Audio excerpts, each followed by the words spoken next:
Welcome to the What Now podcast, where we document our journey through chiropractic. Our goal is to give you, the new chiropractor, our firsthand experience in running a principled, cash-based practice right out of school. Join us as we bring you real perspective, lessons learned, and the leading names in the profession as we build the practices of our dreams.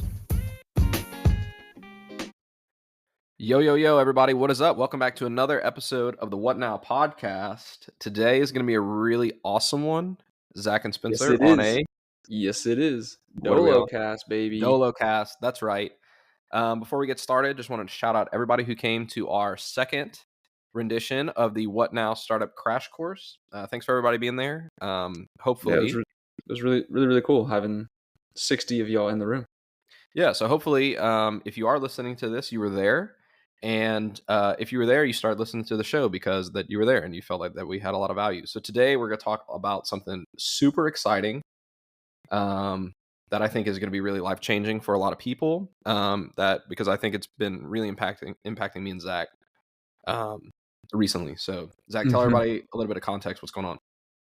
Yeah, man. So you and I obviously we have become quite the book people, but we're also, as we've discussed in recent podcasts, we're going through like a renewal of Spencer and Zach. And so, as our coach Steph calls it, we're going into Zach 2.0 and Spencer 2.0, and we're starting to feel this quantum leap happening for both of us. And we've both been, you put me on to a great book called The Big Leap by Gay Hendricks, which is phenomenal, talking about a lot of the subconscious inner workings and what he calls the upper limits to success. And so we're going to dive a bit into our upper limits and what we've discovered through the 4 main upper limits that Gay Hendricks discusses in the book, and how we've noticed them be limits for ourselves, but then also our other big takeaways and how it can really make an impact for you as a listener. So Spencer, we were talking about time prior to clicking record, so catch the listeners up to speed. Oh man. So so the big leap is talking about how to take the leap toward your next self or your next version of your life. And it's just been so cool because when you start a business and when you go through the things that we're going through, you're going to change so much. And obviously in chiropractic school, like you start one way and then you learn so much about yourself and about the profession and all those things, and everything changes. And the big leap is talking about how you take these leaps from place to place in your life. And we all talk about like life is not like this linear upward path, but it's the small ups and downs that are moving you in the right direction toward like completely changing your life. And so if you guys are consistent listeners of the show, you know that Zach and I had some pretty sorry podcasts that we put out last time. And I think it's important for us to really include those just because we don't want to highlight like only our wins. Because like we say, like, we take L's sometimes, we are learning lessons, and there are not always like these incredible highs. But I think when you allow for those lows to come through, it shows you a lot of transparency into kind of what we're going through, but 2, it really gives you a lot of perspective into where you're moving for your next life. And so the past couple episodes, I feel like Zach and I's energy was pretty low, and we were going through a lot of things and unlearning a lot of stuff. Would you agree? Oh yeah. Yeah, and so the concept behind that is like when you're jumping from place to place, you have to have one place of charging up and coming down off of one high where you land, and then you have to basically prime yourself like for the next season. There's a pause between each leap of growth. And I know I've noticed that in business, in my personal development, it happens in your fitness. And that's where like when you plateau at these areas or you're staying in these lows, it's a sign that you need to change something. And so then when you make that change and then you make the appropriate change, it allows you to leap forward into the next version of yourself, where then you hit another high and then you come down, and it happens again and again and again. And that's part of the game, right? So like basically business is leapfrog. Where you're jumping over one thing to the next, but there are these pauses and there are these things. And it doesn't matter how high you jump or how far you jump. It really just matters what direction you're moving in, right? Right. Because we can take leaps backwards, we can take leaps forward, but taking the big leap is going from a place where you are just doing well or just doing the things to get by to working in your zone of genius and your excellence. Like where God or the universe or whatever, where you're designed to be the best. And so do you want to talk a little bit about the upper limits, or you want me to keep going? I think we can dive into the upper limits for sure. Okay. So to give you guys context of what the upper limits are, is basically the thing that stops you or inhibits your leaps is when you have this limiting belief or this upper limit of success that you think is as high as you can get. It's like jumping with weights on your ankles. Yep. And so what it happens is when you end up holding yourself back, because when you receive positive energy, if you do not fully receive it, you will then create negative consequences to pull yourself back down to the level in which you're comfortable, Mm-hmm. right? It's just like lifting weights in the gym, right? If you're not ready and prepared to say, oh, I'm going to go for my max today and I'm going to lift as heavy as possible and go more than I think that I could, I'm going to back off just to keep me in a place where I feel comfortable, right? It just is a thing, a mental construct or a concept, a subconscious concept that keeps you in your place of comfortability for your own survival at your current state, right? So going out of your comfort zone, either up or down out of your comfort zone, is going to challenge your body and your subconscious mind's like survival mechanisms. And so for you to energetically survive, if you experience too much growth, your body will create this negative experience for you. And so Gay Hendricks in the book The Big Leap talks all about how to break through those limits and continue to move forward, right? So Mm-hmm. that's what we're going to get into today. It's so exciting for me. Yeah. No, I mean, I'm only halfway through the book. You're obviously closer to being done. But I mean, just looking at those four, to really dive into it, let's first talk about which four there are, and then Yeah. discuss like where we've noticed maybe the biggest one or two. I know we Yeah. were joking over lunch over the weekend how all four are very applicable to us in our current state, but the four upper limits that Gay discusses is number one, feeling fundamentally flawed, which this limit arises from a belief that one is inherently flawed in some way that makes deserving success impossible, often leading to self-sabotage as you approach levels of higher success. Then there's disloyalty and abandonment. So it's a fear around surpassing achievements of one's family or origin group, leading to concerns about disloyalty or abandonment if one exceeds the success of their peers or family. Number three is believing that more success brings a bigger burden.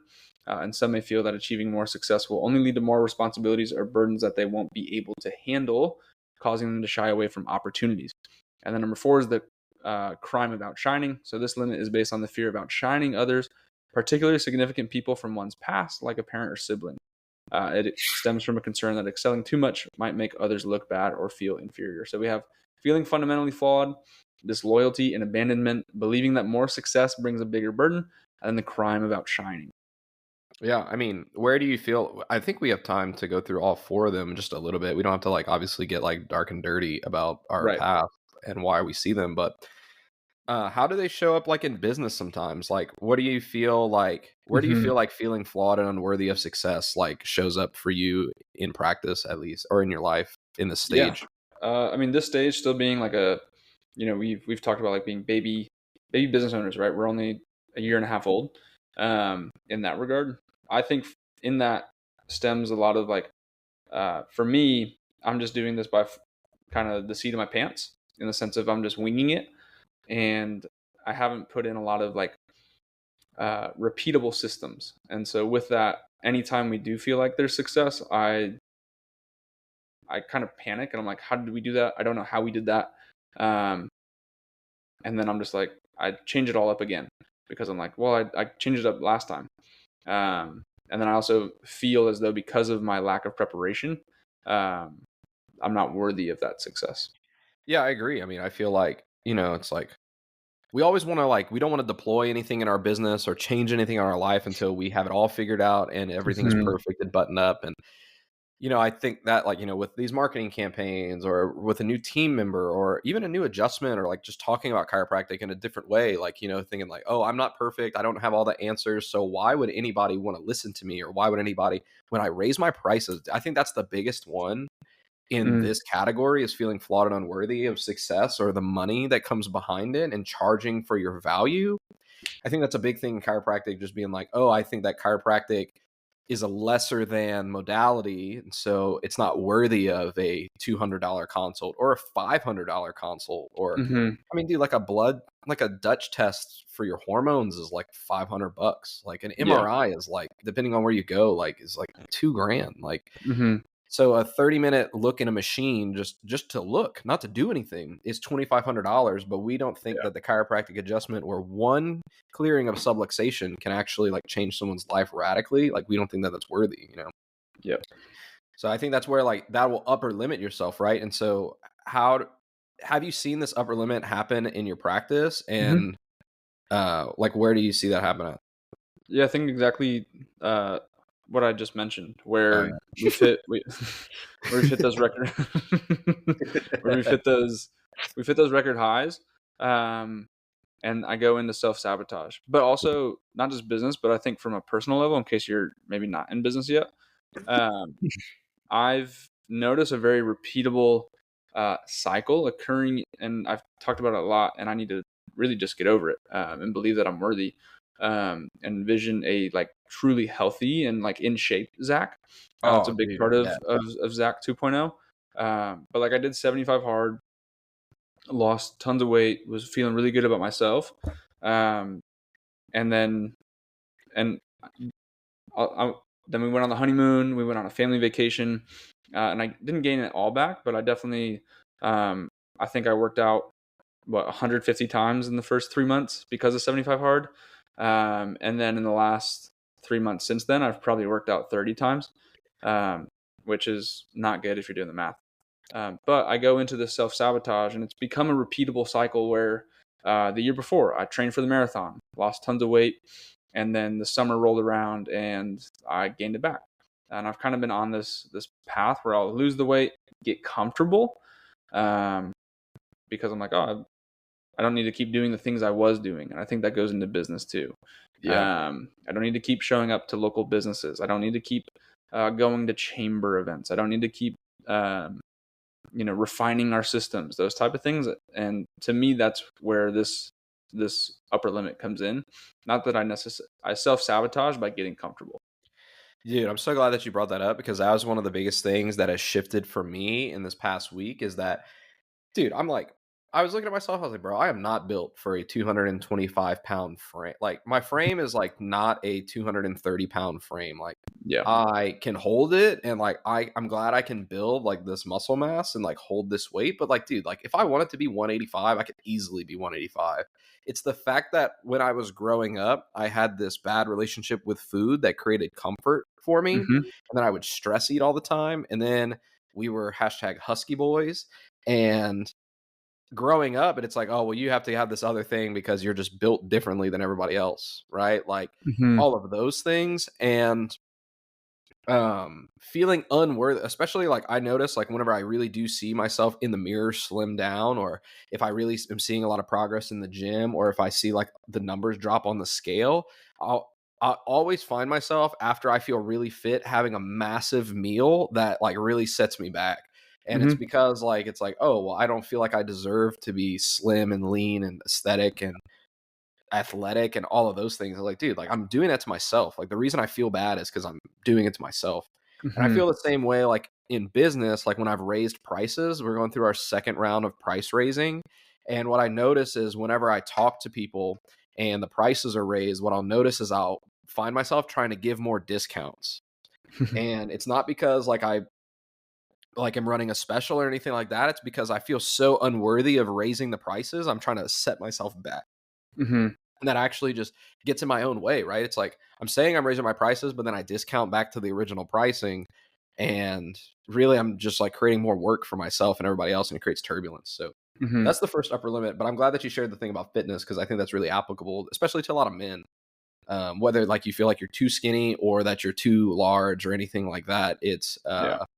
I think it goes in both ways, right? It's like you deserve to put on that muscle. You deserve to have big Hmm. biceps, or like if you're a woman, like you deserve to look however you want to look. You know, Yeah. like And I think uh, with that, I mean, this is probably my biggest upper limit. So I can talk about this one for quite a while.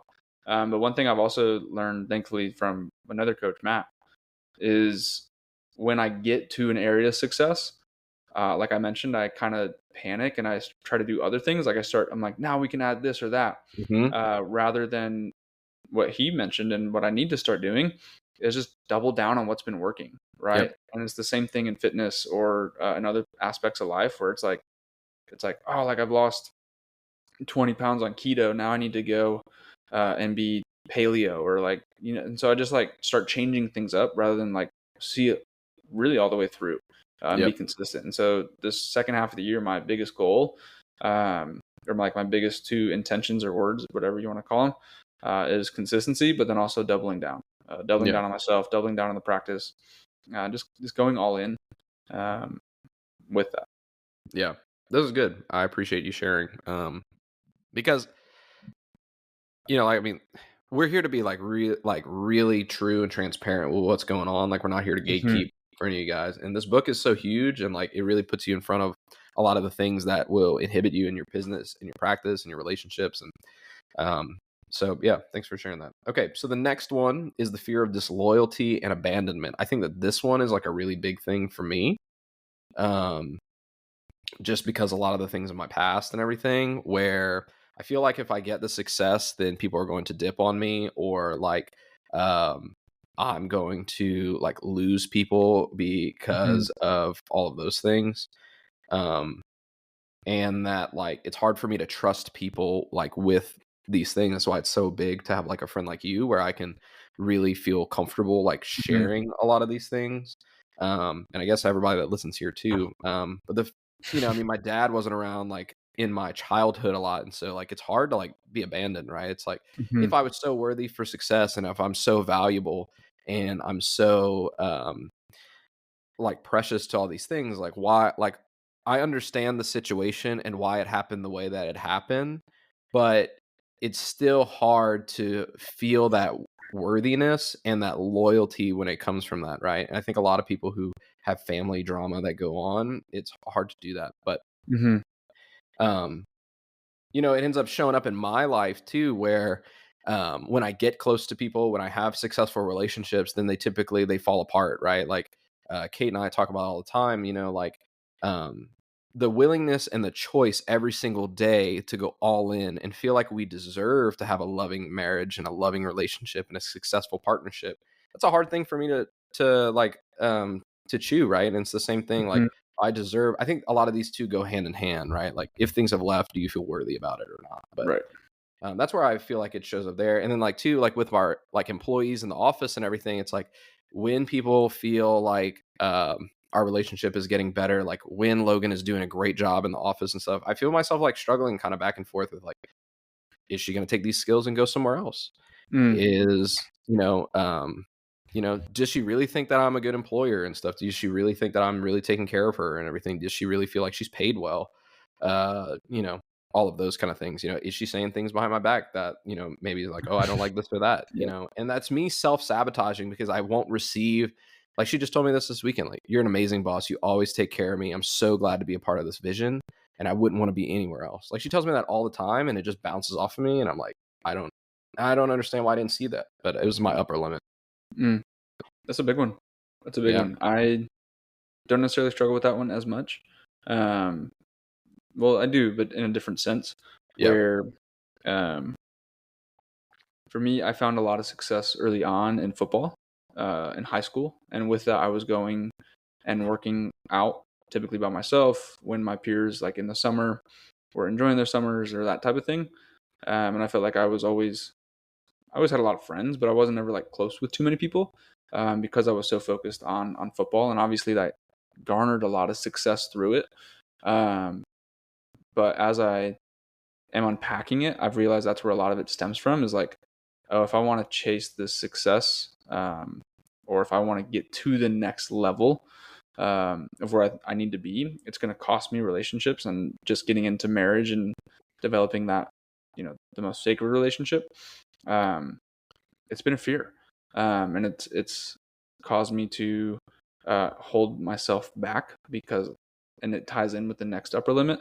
With more success comes more burden. I think the two go hand in hand for me. Where as I start seeing more people, and as the business begins to grow, I'm going to be less present with Morgan. And we have both come to the Mm, conclusion that success for us is being able to spend quality time with one another, um, in however that looks, while also making a huge impact. And so we're learning to balance those two. But we both are uh, really unpacking what that means and how we can do that in a yeah. really well managed way. Yeah, I think a big sign, like kind of pulling back and like listening to us talk right here about this one. I think that maybe in our past, this one would have been a bigger player for us. But just the way that we're like talking about it, I think this is something that we both like really kind of have processed and have gone through. And one of the big things, like takeaways that like I hear you say is like, I think that us getting married and our wives and the relationship that we have with them has been really healing in that area for us. So Yeah. shout out to Kate and Morgan. You guys are Yeah. awesome. Big time. Um, Big time. yeah, because I mean, Kate, like the love that I get from Kate is just like so unconditional. And Hmm. I always know that she's gonna be by my side, and I always know that it's going to be better with her. And so that has been super healing for me. And I feel a lot of closure on that. And so that's really good. So shout out to the wives. Y'all are the bomb. But Yep. the big one, dude, I think my biggest one is probably the fear of the burden of success. Yep. That's the Yep. next one. That's probably like my biggest one here, in just because like it's like more money, more problems. Like that's what you hear all the time, right? Hmm. Um, or like you have to like burn a lot of bridges to get to the top, or like just those kind of things. And I just think that's so false. I think that yes, like maybe with success comes a different change in your environment and in your friendships and in your relationships. Hmm. But like they also say like new levels, new devils, right? Yeah. And I don't think that necessarily has to be true, right? I Yeah. mean, yes, there are always going to be things, but I think it's like, would you rather have a lot of responsibility and no success, or a lot of success and a lot of responsibility? You always have a responsibility in your life. So, Yeah. what do you I think think? that's been something I was subconsciously putting out was, um, I don't necessarily want this success because I know that means I require more responsibility, and I have not always proven myself to be the most responsible in the past. Mhm. Yep. Um, and so trying to do daily things to encourage and reaffirm that I am a responsible 28-year-old now. Yeah. Um, and like I am capable of handling responsibility, has been really big. And there are moments where it's not always the best.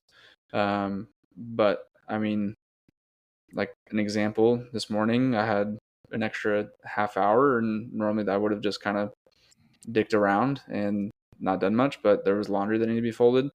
And I was like, okay, what would Zach 2.0 do? He'd probably Yep. fold the laundry and just get that taken care of. Yep. Where in the past, I've been like, I'll just do it tonight. And that Yep. cuts into quality time with Morgan.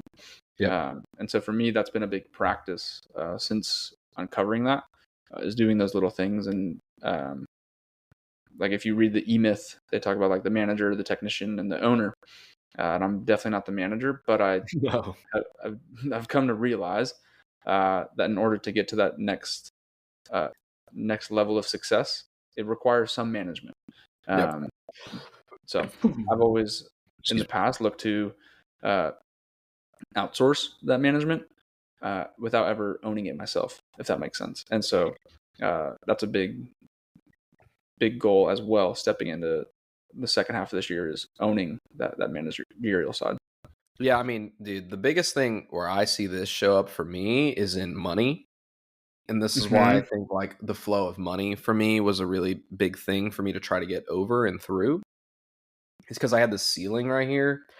And like I had this fundamental belief that like the more money that I have, the more bills I'm gonna have and the more pressure. And really it wasn't even the fear of it was more of the fear of getting it, feeling the success, and then losing it that I was Hmm. afraid of, versus like the responsibility of it. Like I didn't want the burden of trying to have to keep large amounts of money or receive large amounts of money in a consistent basis. And it's like, Hmm. dude, like I'm going to pay taxes either way. I'm going to have bills to pay either way. I would rather have a lot of really amazing things and I'll have a lot of finances so I can provide better experiences and Hmm. give more, right? And Hmm. it's like how Alex Hormozy like talks about um the like why he said like, oh, I used to not want to be famous.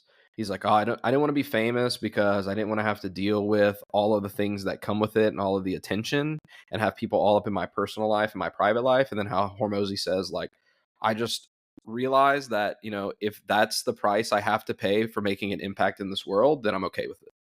Mm-hmm. And, it's the same thing. Like, it's literally like the same thing with money. It's like, if for me to have wealth and leave a legacy for my family and be able to provide for my mom, my brothers, and all those things, and be the person that people can look to for guidance, then, and I have to pay a lot of taxes and pay a lot of bills and manage a lot of things like that's a price I'm willing to pay to leave that legacy behind.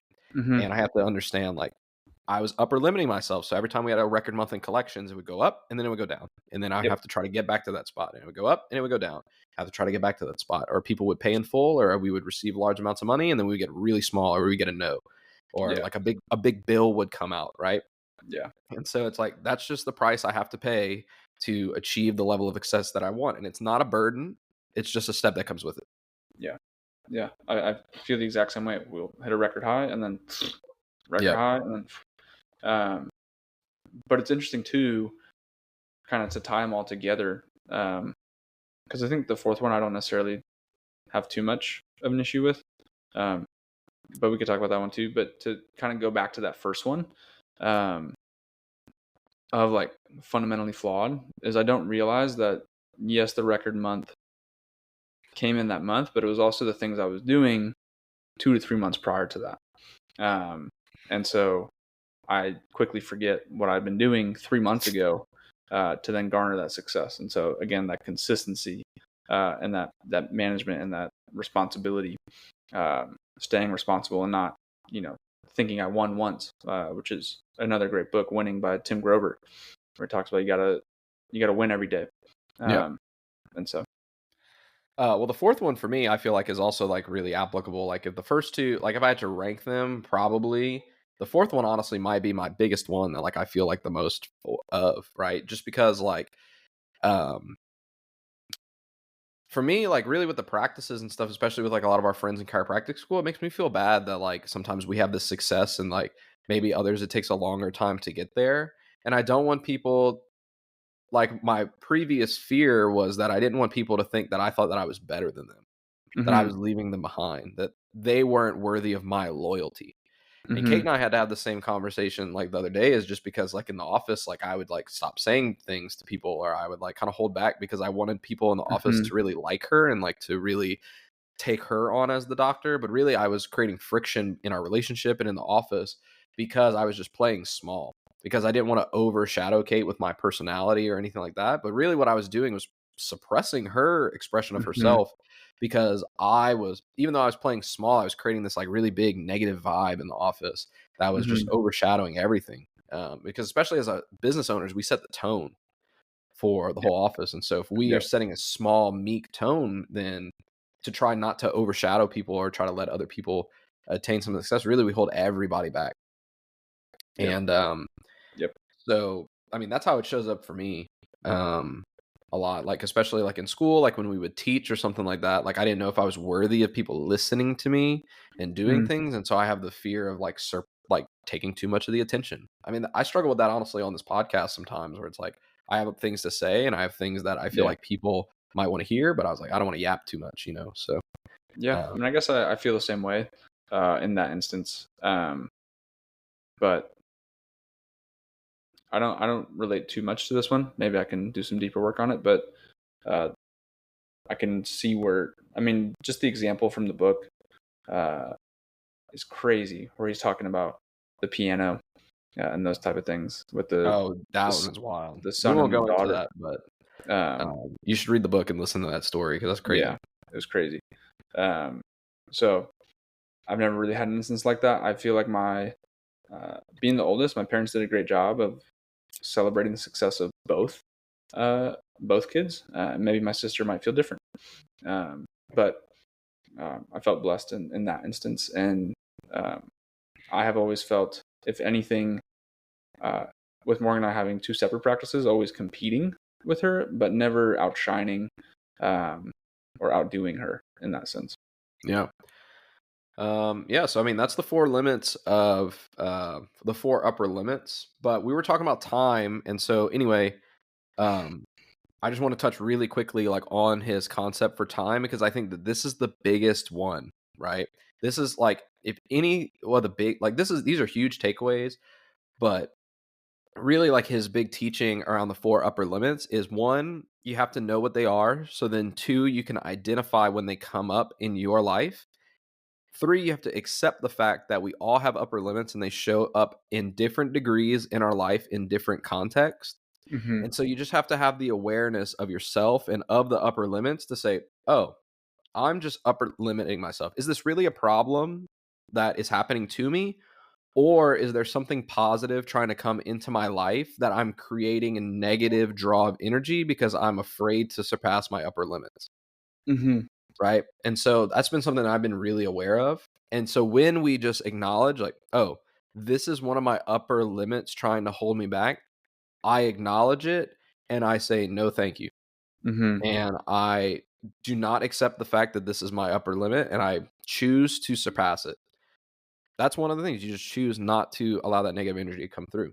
And then what that does is then it creates this new energy where time is not relative. And this is where we Mm-hmm. get kind of woo woo and quantum, but I think it's crazy. So explain a little bit about time, Zach. Yeah, so he goes into a lot of how a lot of us think time is like something we have and not something that comes through us, and it's a really really crazy thought. Um, and honestly, Spencer, I wish you explained it because you explained it a little bit better than me. But so you go ahead and then we'll kind of share Oh, how we, sure. yeah. So he talks about there's two concepts of time. One, there's Newtonian Hmm. time, and then there's Einsteinian time, like Einstein, Albert Einstein. So one Hmm. is like a physical time concept, and then one of them is quantum time concept. And so, like, hold on for a second. So time is a man-made construct, is basically what he says, and Newtonian time is measuring intervals of time in seconds, minutes, hours, days, years, etc. Hmm. It's something that's finite. Well, Einsteinian time or Einstein time is when you are in your zone of creative genius. Time actually stands still because it's no longer attached to the physical realm, it's attached to your energy. And so Hmm. time comes through you or from you, or you create the necessary time you need to do certain tasks or to have a certain type of energy.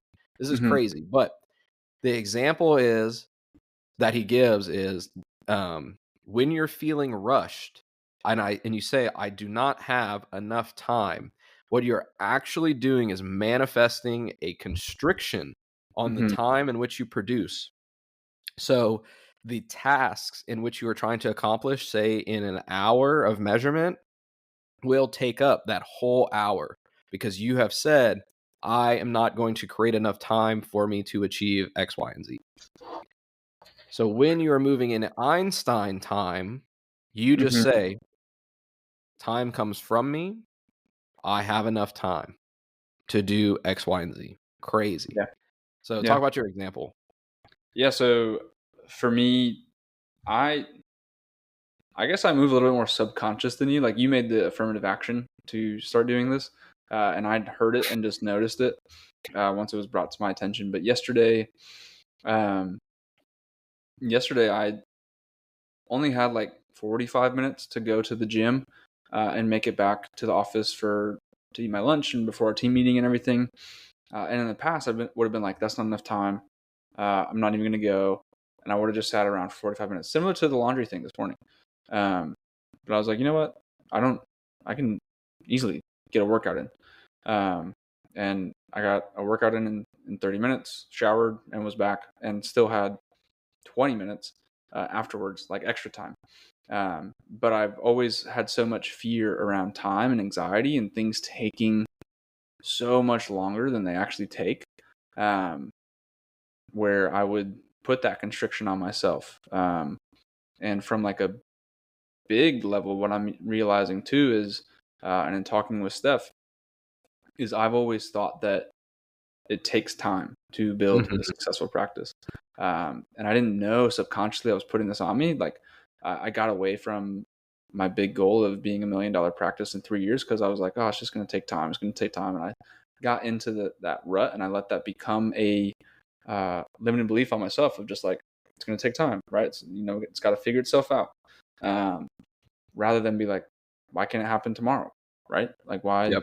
why can't we have, a $3,000 day or a $10,000 day or a $50,000 month, even though we haven't even done 40? Like, it doesn't have to be linear.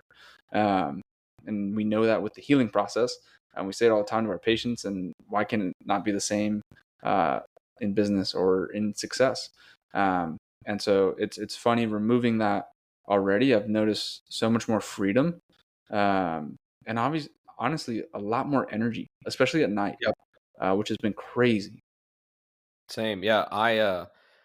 Like I was talking about this morning. So yeah, I heard that. And like when I hear a lot of these things, sometimes I'm kind of skeptical and I'm like, nah, I don't know. But I know that if I'm too skeptical, I actually will be looking for reasons that it won't happen. So kind of like you, I'll just be like, I'm just going to look to notice and see this. I'm going to choose for this to be a thing. And I'm going to look and see where I notice it. And if it happens, then it happens. If it doesn't, then maybe it's not. And it's just a good idea. So yeah, this morning I was like, man, I like I had an hour, 6 o'clock, and I was like, I'm trying to get a workout in, and my men's devotional group happens at 7. I have a 15-minute drive to the gym, and I have a 15-minute drive to the devotional from the gym as well. And so I was like, oh, that's 30 minutes driving. And I was like, and I have like 12 sets to do at the gym of like a bunch Mm-hmm. of different exercises. And so I was like, I don't know. Previously, I'd have been like, I don't have enough time. But I was like, you know what? This would be a day where I would feel super rushed and I would feel like I'm running around and doing all these things. And then after my men's devotional, I had a meeting with our interior designer at the house to go over that. We had to be out by 9 o'clock. And then I had to be back home at 9:15 to get on a call with Steph. We had to finish Mm-hmm. this call. And then I had to be on this call at 10. Yeah. And so I was like, this is a packed day. And I actually woke up late. Like I was like, I'm gonna wake up at 5 so I have enough time. But I ended up waking up at 5:45. And I was like, Mm-hmm. dang, this will be previously I was like, this will be tight. But I was like, this is an awesome opportunity for me to say, like, time comes from me.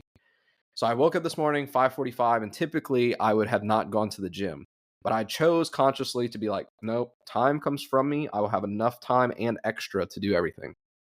Mm-hmm. I did my normal routine where I take care of all of my stuff that I need to do to get ready for the day. And I'm out of the house by 6 o'clock. I get to the gym.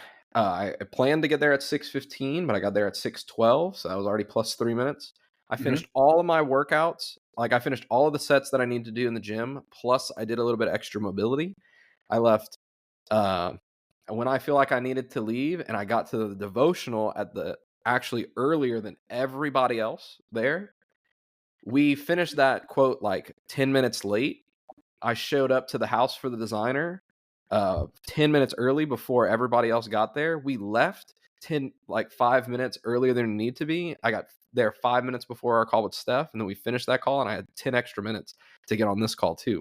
So I was like, dang, like maybe I really am creating opportunity for time. But it's so nice because I didn't feel rushed. And Mm-hmm. that's the biggest thing. And it's like time comes from me. I'm not constricted by time because the energy that I create and the energy that I receive is just enough and abundant. And so And that was a really interesting thing. I think too, what's really interesting too is we both have recently implemented CEO days. Yep. And I think that's also helping a lot too, at least for me. Like this is my second week where Tuesdays is my CEO day. Um, and so prior to, right, like my normal Tuesday was exhausting. Um, Yep. I mean, it was filled, but it really dampened the rest of my week. And I never would get big things done that I would need to get done or work on the business, work on the vision, work on the mission, and those type of things. And I've already noticed so much freedom just in implementing that. And so what I mean by that is still working, right? It's not like I'm sitting by the pool, but I'm not seeing patients. And it's really, I think, going to quantum leap the practice by having me I wake up on Wednesdays rejuvenated and refreshed, where beforehand I was dead tired. I was exhausted and just honestly looking forward to Friday, which I'd never thought I would be. And then Friday last week rolled around and I was like, oh wow, that was great. And I had enough energy to go do the seminar and not feel exhausted or tired or anything like that. And so I think that's also helped with the time comes from me, is now I can make time to do what I need to do. And I'm also teaching myself to be unapologetic with my time. And like really, putting myself first, even in the relationship. It's like I could, lay in bed and kind of hang out for 15 minutes, or I can go do my devotional, my 5-minute journal, and, get some water, and that just kickstarts the morning a lot more. And so that's been a big thing too as well. And so it's really fun to, I don't know, I shied away from the quantum space for a long time. And I think with that, I also lost my optimism. I was always the most I always thought I was the most optimist person around. And I caught myself over the last really year being super pessimistic, and things don't work out for me, and things are just going to be harder for me. Maybe I should just learn to be a pediatric chiropractor because it's easier or something. I was just like, I picked a hard path. I was saying all these like strange things that I'd never caught myself saying before. And it's been really interesting to see myself come out of that. That was just because I was around you and Morgan, who are pediatric chiropractors. So it's not a knock on pediatric chiropractic. I don't think it's the easier route at all. Yeah, but I mean, that's the thing, is like when you move into the quantum realm, everything is just, there's more of everything. Mm-hmm. When you're in this Newtonian science, there's less. There's just less, because everything is fleeting, everything is finite, because you're trying to measure everything rather than gather, right? Mm-hmm. And so like time is fleeting, energy is fleeting, money is fleeting, but we know that energy is infinite. It only changes forms. And so like you can have low physical energy, but a lot of spiritual energy, and it's crazy. I've always loved like the whole quantum realm thing, but I think if you can't really, if it's hard for you to wrap your mind around these kind of concepts, it's just like physics, because water takes on the shape of its container, right? So if I pour water in a cup and it's square, the water is square. If the cup is round, it's round. If it's whatever, if it's a triangle, then it's a triangle. It's the same thing with your energy. Energy takes the shape of its container. So if you have a small container for energy, if you have a low vibration, that's like your container. If you're vibrating at a low level, you'll receive low amounts of energy because your energy will take on its form. So if you think that your time is fleeting, then your time will fleet, because the container for your time, or the energy of time, is smaller. And so it's going to go away, right? It's the same way the sound of the guitar string is dependent on the tone in which you set it to. And so if your life is really chaotic, that means your energy is set to a really chaotic tone, and you're holding a chaotic container. And so I think that's been the coolest part about working with Steph, is that she's super tactical and really applicable, but also acknowledges the fact that there is like this infinite quantum realm that we can use to change the shape of our physical life, which is awesome. So that's been super cool. Yep. So that's all the time we have for today, and we got to scram. But guys, thanks so much for listening to the What Now podcast. We hope you liked it. Zach and I are about to take big leaps forward. And so be sure to tune in, and you'll notice a different version of us. Peace. Thanks so much for listening to this episode of the What Now podcast. If you took something valuable away, feel free to share it with a friend, post it on your socials, or give us a 5-star review. We'll see y'all next time. Peace.